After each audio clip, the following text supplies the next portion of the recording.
Assalamualaikum warahmatullahi wabarakatuh. Waalaikumsalam warahmatullahi wabarakatuh. Salam warahmatullahi wabarakatuh. Selamat pagi anak-anak semuanya. Pagi, Pagi, Bu. Selamat pagi, Bu. Ya, anak-anak, kita awali dengan berdoa dulu ya. A'udzubillahiminasyaitonirrajim. Bismillahirrahmanirrahim. Raditu billahi rabban wa bil islami dinan wa bi Muhammadin nabiyyan wa rasulan. Rabbi zidni ilman warzuqni fahman. Amin. Selesai. Alhamdulillah ya anak-anak.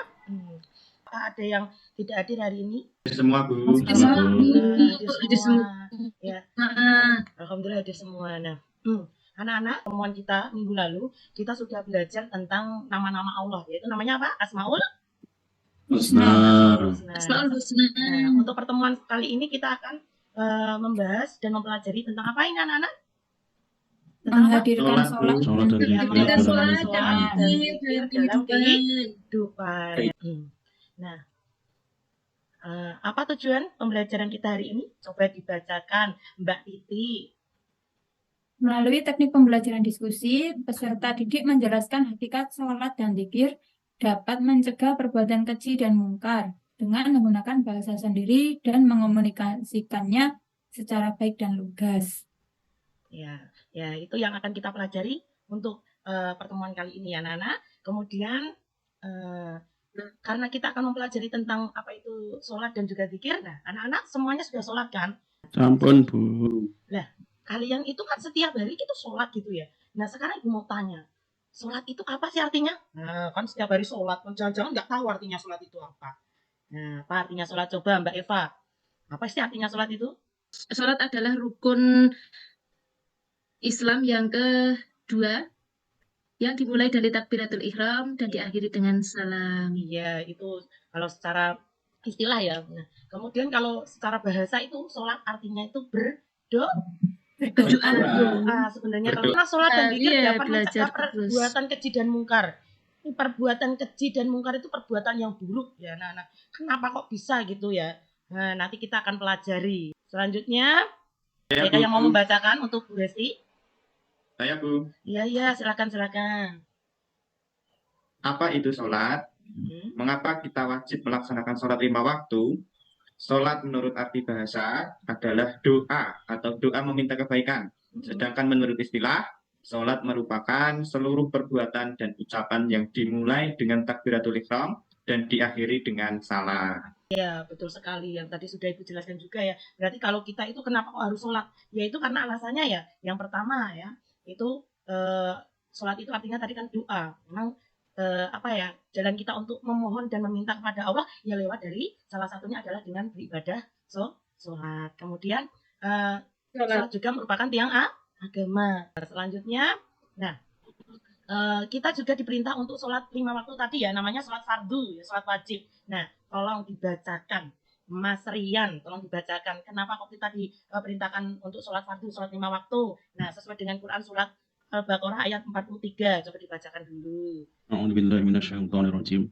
Wa aqimus sholata wa atuz zakata warka'u ma'ar raki'in. Artinya? Dan berdirikanlah sholat, tunaikanlah zakat, dan rukuklah bersama orang-orang yang rukuk. Kemudian tadi kita sudah belajar tentang sholat, sedikit menyinggung tentang sholat tadi. Sekarang kita akan belajar apa itu zikir. Tadi sudah di awal kita sudah pelajari ya. Nah, sekarang tolong dibacakan apa itu zikir sih, gitu ya. Tolong dibacakan, Eva. Ya, Bu, siap. Zikir menurut bahasa adalah ingat. Sedangkan menurut istilah, zikir diartikan dengan mengingat Allah Subhanahu wa taala sebagai upaya untuk mendekatkan diri kepadanya. Allah Subhanahu wa taala berfirman dalam Al-Qur'an, "Ya ayyuhalladzina amanu udzurullaha dzikran katsira." Yang artinya, hai orang-orang beriman, berzikirlah dengan menyebut nama Allah, zikir yang sebanyak-banyaknya. Quran surat Al-Ahzab surat ke-33 ayat 41. Biar kita semangat dulu. Kalau boleh ditanya mana semangatmu, jawablah ini semangatku, gitu ya. Semangatku. Nah, mana semangatmu?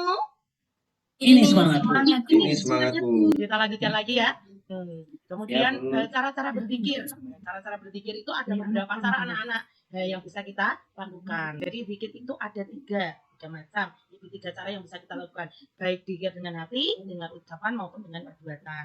Kemudian hikmah kita ambil dari menghadirkan sholat, kita melaksanakan sholat dan zikir dalam kehidupan ya. Menguatkan ikidah, menguatkan hubungan dengan Allah ya.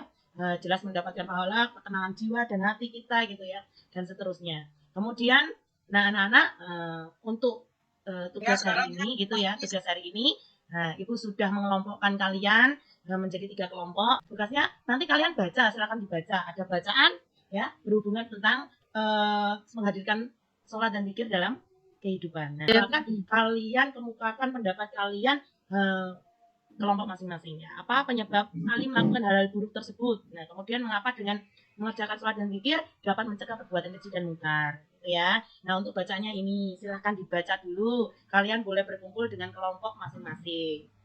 Sudah berkumpul? Ya, Bu. Iya, silakan Sudah, dibaca Bu. dulu. Nah, kalau sudah silakan kerjakan di lembar kertas gitu ya. Tuangkan semua jawaban dari kelompok kalian, setiap kelompok nanti akan kalian presentasikan dari setiap kelompoknya gitu ya. Ibu kasih waktu kalian 30 menit dari sekarang.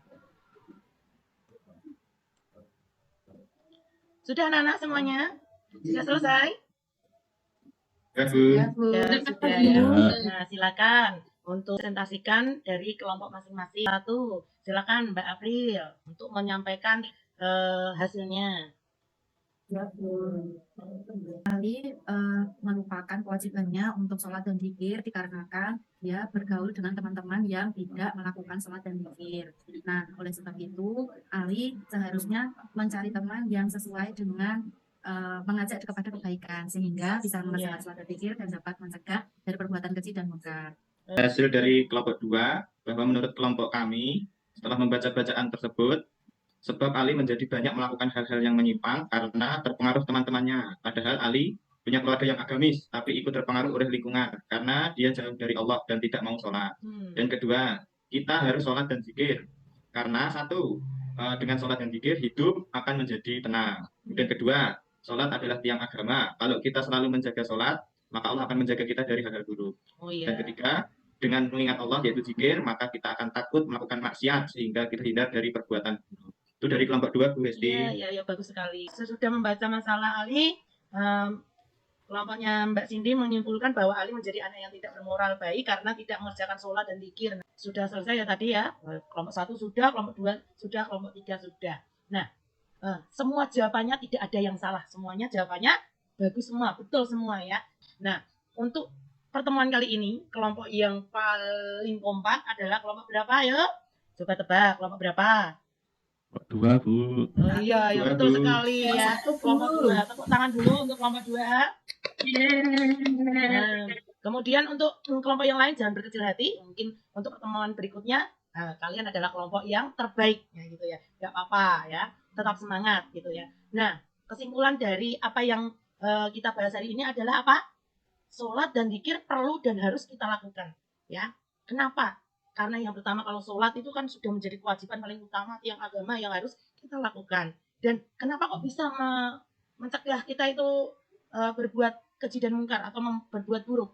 Karena kalau kita selalu mengingat Allah, ya kita tidak akan pernah punya keinginan bahkan pasti takut untuk melakukan hal-hal yang dilarang oleh Allah. Gitu ya anak-anak.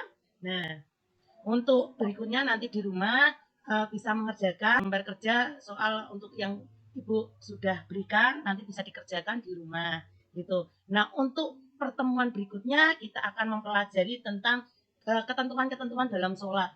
Ada pertanyaan? Buatan, Bu. Tidak, Bu. Sudah jelas, Bu. Sudah jelas semuanya? Alhamdulillah. Nah, sekarang Bulsi mau tanya nih, gimana sih kesanmu dengan pelajaran hari ini? Menyenangkan apa enggak nih? Coba, ikonnya dipilih. Menyenangkan.